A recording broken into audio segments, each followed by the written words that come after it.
Maspuka, ik bid dat alles goed gaat met de rechtvaardigen. We gaan vandaag een prachtige documentaire zien over Mount Sinai. Mount Sinai komt vaak in de schriften voor. En volgens het boek van Jubilees zijn er 4 Kadash, heilige plekken op aarde. Nummer 1, de tuin van Eden. Nummer 2, de berg in het oosten. Nummer 3, de Sinai-berg. Nummer 4, berg Sion. Dus deze 4 plaatsen zijn de meest Kadash-plaatsen op de aarde. Maar het is de berg Sinai waar de allerhoogste in de zeer nabije toekomst voor de 2e keer zal neerdalen. Het boek van Enoch 1:1. Het woord van de barakka's van Enoch, hoe hij de uitverkorenen en de rechtvaardigen een barakka gaf die zouden leven in de tijd van de problemen, afwijzend tegen alle onrechtvaardigen en alle hiemlozen. Enoch zegt, dit alles zal niet in deze generatie plaatsvinden, maar in een generatie in de verre toekomst. Nu dus. En omwille van de uitverkorenen sprak ik met hem. Hij die zijn thuishaven zal verlaten, de Kadash en machtige Elohim van de wereld, die zal dan de berg Sinai betreden. Hij zal verschijnen met zijn malakiems. Hij zal zichzelf openbaren in alle kracht en macht. Komt hij uit Shamayim.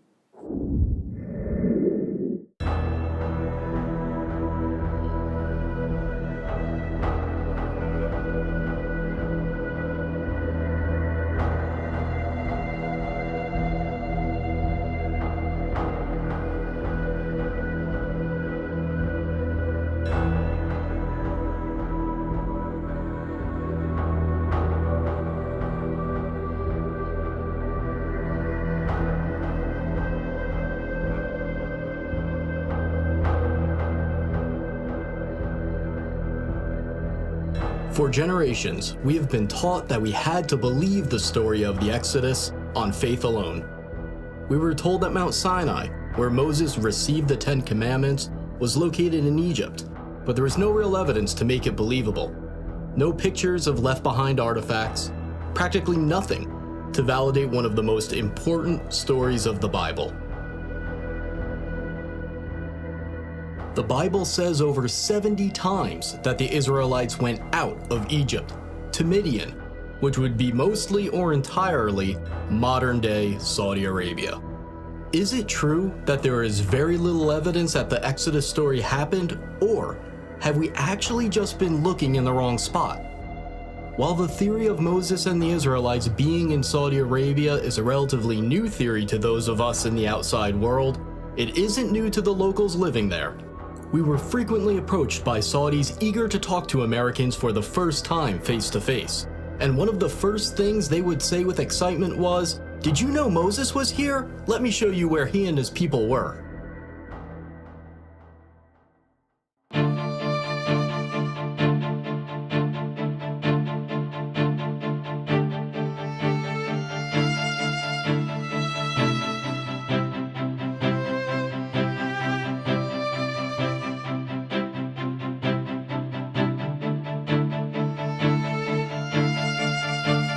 The tradition that the mountain in Egypt's Sinai Peninsula is Mount Sinai only dates back to the 4th century AD. New research based on Jewish, Christian, and Islamic sources indicate that there is a tradition that is 600 years older, and according to that tradition, Mount Sinai is in northwest Saudi Arabia. This other tradition points to Jabal Makla, a peak on the mountain range known as Jebel al-Lawz, as the true Mountain of Moses. Several historical sources, including Josephus, recorded that Mount Sinai is the highest mountain near a city that is today called Al-Bad. Locals refer to Jabal Makla as Jebel Musa, the Mountain of Moses. So you call this one Jabal Musa? Jebel Musa. One of the distinguishing features of this mountain is the blackened top that you can see right behind me. The Bible says that God descended upon Mount Sinai as a fire. The blackened peaks stick out from the surrounding areas, and the rocks are only black from the outside. Researchers disagree as to whether the blackened rocks are actual evidence of God descending upon the mountain as a fire like the Bible says, or whether it's natural volcanic rock. A small handful of Americans tried to sneak into this area in the late 1970s and the 1980s. They were arrested, and their photos and videos were confiscated by the Saudi police. Their evidence was lost. However, images and videos slowly began leaking out to the outside world. According to those who snuck in and were arrested, these sites were being kept secret by the Saudi regime, a theocracy that hid them from the world using fences and police and the threat of force. As I tried to understand why the Saudis were hiding this important site, I began reaching out to sources in the Islamic world. For 15 years, I've been in the fields of intelligence, counterterrorism, and international relations, and one of my best contacts had a story to tell. He used to belong to a jihadist group, and he even had meetings with Pakistani intelligence and close associates of Osama bin Laden. And now, he's speaking out for the first time. When I was in the jihad world, we all knew that the Mount Sinai was in Saudi Arabia. The people on the outside, even most Muslims, had no idea that it was there because we fighters didn't want anyone to know about it. We all knew that the Saudi government hid it and protected it with security, and we all agreed with it. We believe that if a site, even a holy site, is visited by people and used for idolatry, it should be destroyed. But our hiding it, according to the Islamic law, is what saved it, so you can see it today and appreciate it.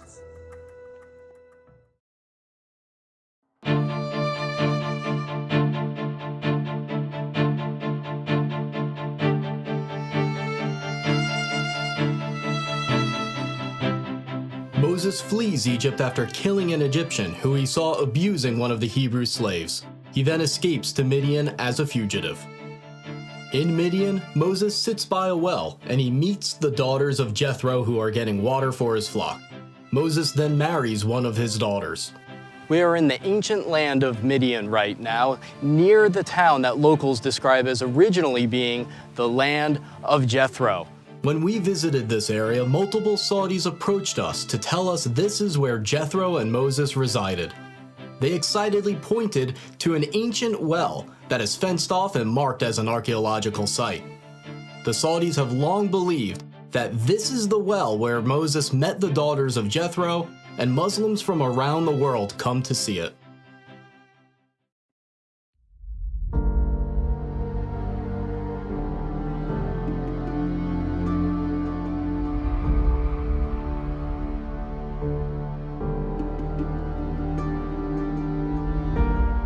The book of Exodus says that the Red Sea crossing happened at a spot named Yam Suf, but experts have long disagreed about where it was. There are two proposed Red Sea crossing sites from Egypt into Saudi Arabia.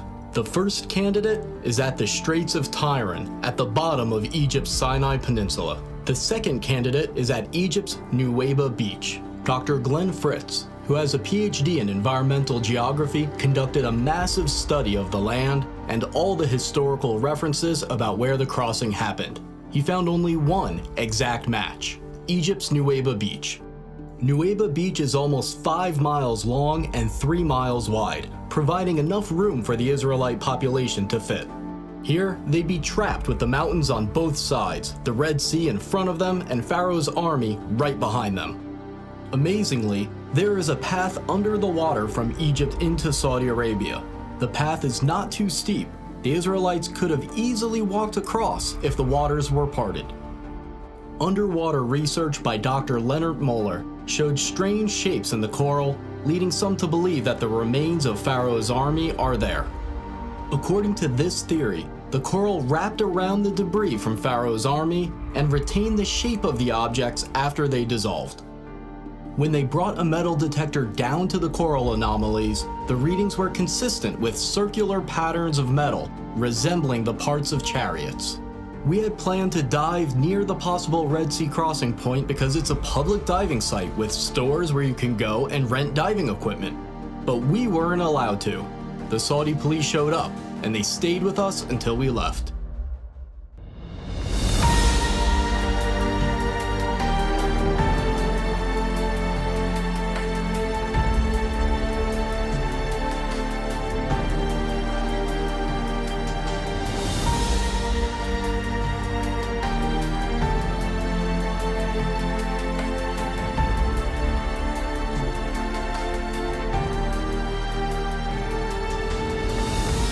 After the Red Sea crossing, Moses and the Israelites stop at a place near Mount Sinai named Elim. Desperate for water, they find a unique location with 12 wells and 70 palms. Along the path to the possible real Mount Sinai, there is a match for Elim with many palm trees and, to this day, 12 wells. Saudi locals pointed us to this location and specifically referred to it as Elim.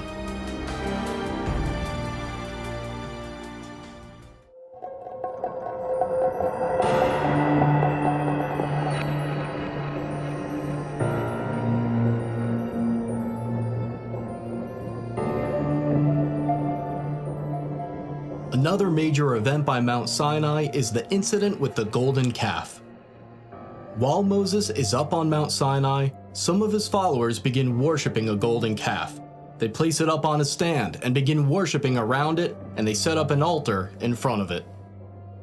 When Moses comes down from Mount Sinai, he destroys the golden calf and sprinkles its remains into the river that comes down from the mountain. Here, in front of the mountain, we have the remains of what may have been that golden calf worship site.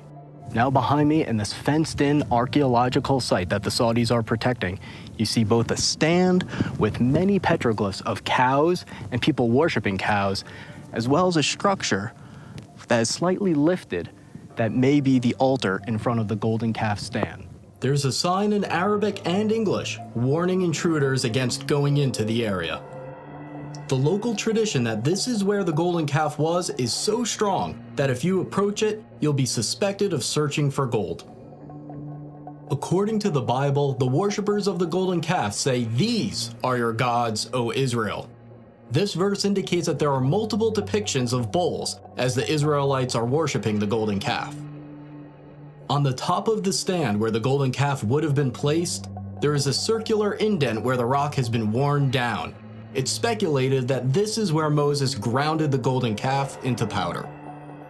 After Moses destroys the golden calf, 3,000 of the golden calf worshippers are killed, so there must be a spot where thousands of people were buried. About 4 miles from this site, there's a massive ancient graveyard. It appears to be a mass burial site where the graves were dug all at once. It's located just outside the plain where the Israelites would have camped, so it's exactly where it should be if this is where that story took place. Here too, the Saudis have a sign identifying it as an archaeological site, and it's patrolled by police.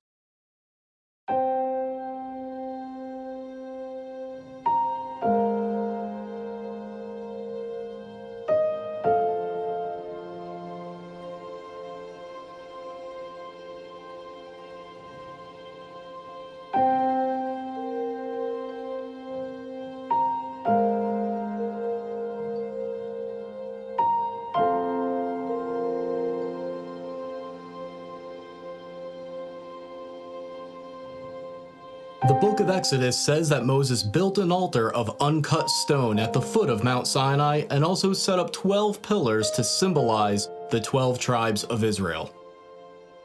Right here at the foot of the mountain, we see this structure that resembles an ancient altar. And what we are standing in right now is probably the animal chutes that would lead them to sacrifice at the foot of the mountain. The animal chutes lead to this area of the structure, which may have been the slaughter platform for animal sacrifices. The Saudis, of course, say that this has nothing to do with Moses, but they admit that they found animal waste and bones underneath this area when they dug. People who have been to this site decades ago say that this site used to be much cleaner, and you could more clearly see the remains of about 12 pillars, as well as a stone platform that they would stand on. Near the altar and the 12 pillars, Moses reads to the Israelites the Book of the Covenant, and they agree to it. This means that Moses probably had a spot right above the altar that served as a stage in order to address the people. Right above this area with the altar and the pillars, there is an area that could have been a perfect spot for Moses to be seen and heard when the covenant is made. A Saudi local actually pointed to this part of the mountain and showed us how Moses' voice would have echoed like he was speaking in a natural amphitheater. The Bible says that a brook flowed down from Mount Sinai, providing water for the Israelites. The brook must have come down near the altar at the foot of the mountain for the sacrifices to take place, and the brook must have come near the golden calf because Moses threw its remains into the river. It's very easy to see where there was once a stream coming down from this mountain, where there's evidence of burnt sacrifices. It then ends up near the possible golden calf worship site. There's even evidence of wells around the area where a pool of water would have formed, proving that a large population once lived there. According to the Bible, the prophet Elijah travels to Mount Sinai, and once he gets there, he goes into a cave, and that's where he talks to God. The real Mount Sinai must therefore have a cave that is accessible, safe, and suitable for sleeping. This cave above the altar is about 15 feet high, 20 feet long, and 20 feet deep. If this is the real Mount Sinai, then this is almost certainly the Cave of Elijah.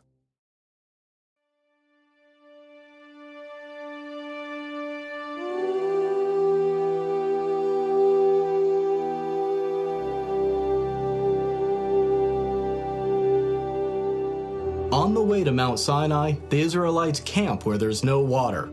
Moses goes up to a distinct rock and strikes it with his rod, and miraculously, water pours forth for his followers. The historian Josephus said that the split rock could still be seen in his time, and it was so big that it could not have been moved. Is it possible that this split rock still remains today, testifying to the accuracy of this story? The answer is yes, and it is stunning.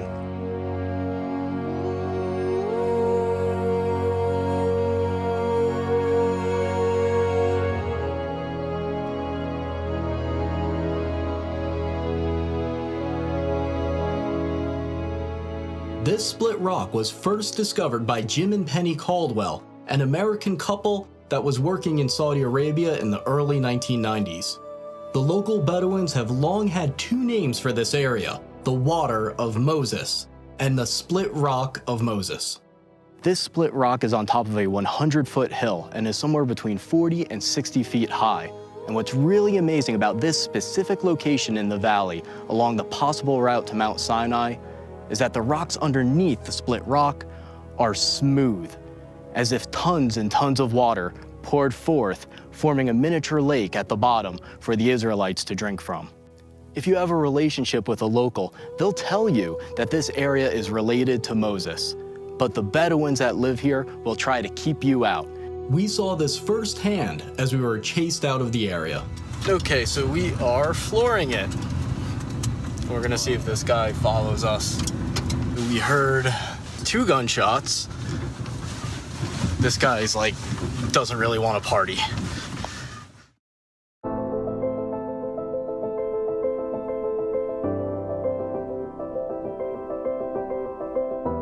The Bible says the area near the split rock where the Israelites fought the Amalekites is named Rephidim, which means place of rest. Hebrew inscriptions we found there have been interpreted to say place of rest, the definition of Rephidim. Closer to the mountain, inscriptions have been found that Dr. Miles Jones, a scholar of ancient Hebrew, believes are talking about the battle with the Amalekites. He says one of the inscriptions refers to the death of an Amalekite. Nearby, there are 2 inscriptions that Dr. Jones believes are marking where a Hebrew mother and daughter died. The Bible says that God told the Israelites that they possess the land wherever the soles of their feet touch.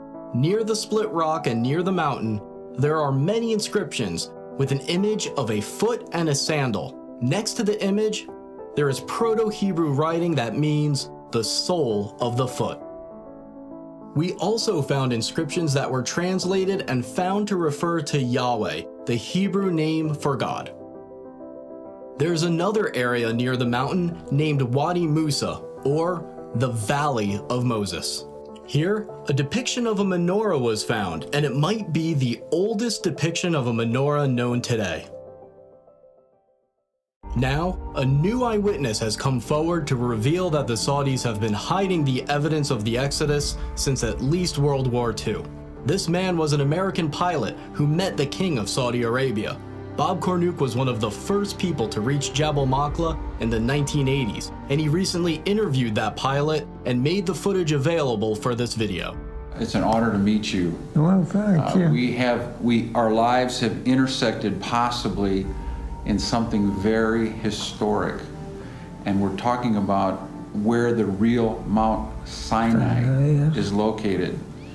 And I had no idea that someone as far back as World War II would have seen the mountain and had been told that the mountain was the holy mountain of Moses.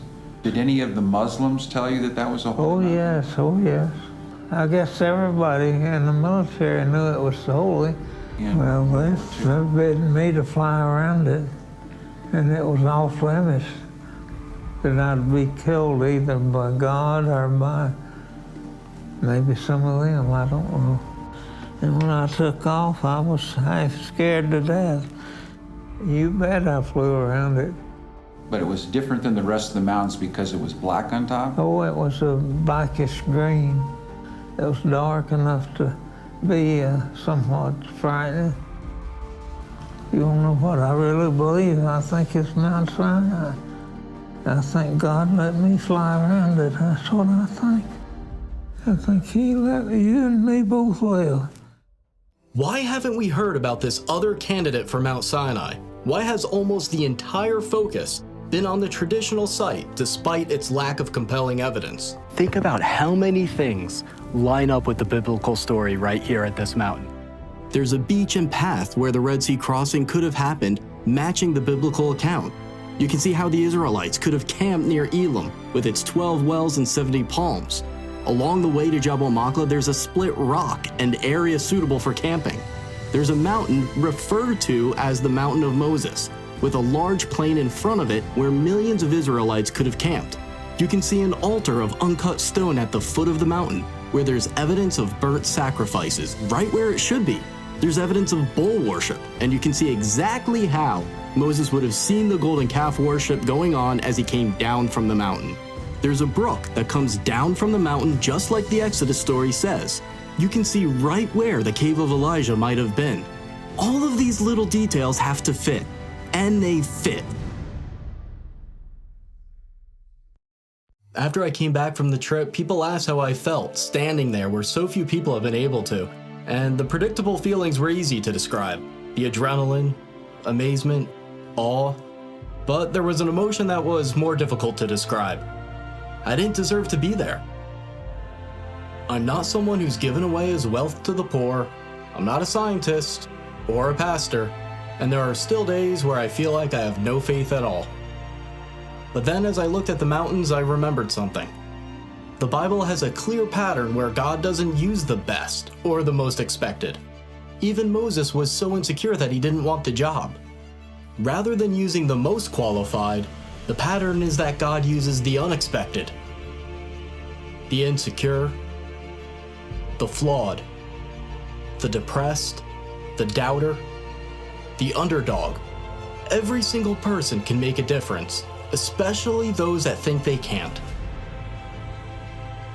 As you watch this, the Saudis are constructing a super city that is planned to be 33 times the size of New York. If all of us don't take action, Saudi construction in the area may destroy key evidence and prevent excavation for the foreseeable future. To try to stop these sites from being threatened, We have set up a website and a nonprofit organization to support further research and to convince the Saudis to preserve the sites so they can be saved and investigated. We're entering a period that we have never been in before, one where this footage and other evidence of the Exodus and the Bible overall are only a click away for anyone on Earth with an internet connection. And as these sites are revealed, it will change the Middle East forever and impact the billions of people who follow Judaism, Christianity, Islam, and those with no faith at all. The world is about to change.